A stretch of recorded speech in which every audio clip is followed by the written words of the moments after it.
அண்மை செய்தியை பார்த்து வருகிறோம். சிவகிரி கொலை வழக்கை விசாரிக்க அதிகாரி மாற்றம் செய்யப்பட்டிருக்கிறார். வழக்கின் முக்கியத்துவம் கருதி விசாரணை அதிகாரி மாற்றப்பட்டுள்ளதாக தகவல் வெளியாகியிருக்கிறது. உடுமலை சங்கர் கொலை வழக்கு உள்ளிட்ட முக்கியமான வழக்குகளை கையாண்டவர் விவேகானந்தன். ராமசாமி பாக்கியம் தம்பதி கொலை வழக்கில் வீரம்பாளையத்தை சேர்ந்த 4 பேர் கைது செய்யப்பட்ட நிலையில் இந்த வழக்கின் அதிகாரி மாற்றம் செய்யப்பட்டிருக்கிறார். விவரங்களோடு இணைகிறார் நமது செய்தியாளர் ரஞ்சித் விவரங்களை வழங்கலாம்.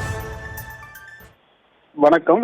கடந்த மே 1ஆம் தேதி, அதாவது சிவகிரி மேகரியான் தோட்டத்தை சேர்ந்த ராமசாமி பாக்கியம் தம்பதி மர்ம கும்பலால் கொலை செய்யப்பட்ட சம்பவத்தில் தற்போது அந்த விசாரணை அதிகாரியாக இருந்த கோகுலகிருஷ்ணன் மாற்றப்பட்டு, அதே போன்று ஈரோடு மாவட்ட ஏடிஎஸ்பியாக பணிபுரிந்து வந்த விவேகானந்தன் தற்போது நியமனம் செய்யப்பட்டு எஸ்பி சுஜாதா உத்தரவு பிறப்பித்திருக்கின்றார்.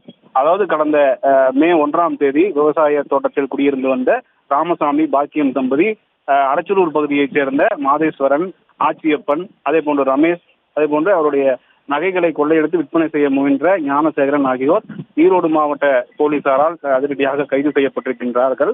இதன் தொடர்ச்சியாக இந்த வழக்குகளை விசாரணை செய்து வந்த கோகுலகிருஷ்ணன் இந்த சிவகிரி கொலை வழக்குகளை, அதே போன்று மற்ற கூடுதல் வழக்குகளை எதிரும் இருக்கின்றார் என்ற அடிப்படையில் அவர் கோகுலகிருஷ்ணன் பெருந்துறை மாவட்ட துணை கண்காணிப்பாளராக உள்ள கோகுலகிருஷ்ணன் விசாரணை அதிகாரியாக பணிபுரிந்து வந்தார். தற்போது இந்த வழக்கினுடைய முக்கியத்துவம் கருதி, அதாவது ஈரோடு மாவட்ட ஏடிஎஸ்பியாக பணிபுரிந்து வரும் விவேகானந்தன் தற்போது நியமனம் செய்யப்பட்டிருக்கின்றார். இந்த ஏற்கனவே உடுமலை பகுதியைச் சேர்ந்த சங்கர் கௌசல்யா தம்பதி சங்கர் மர்ம கும்பலால் கொலை செய்யப்பட்டிருந்த இந்த முக்கியத்துவமான வழக்கில் விசாரணை அதிகாரியாக பணிபுரிந்து வந்த விவேகானந்தன் தற்போது இந்த சிவகிரி கொலை வழக்கையும் கூடுதலாக விசாரிப்பார் என்று தற்போது ஈரோடு மாவட்ட எஸ்பி சுஜாதா அறிவிப்பினை வெளியிட்டிருக்கின்றார்.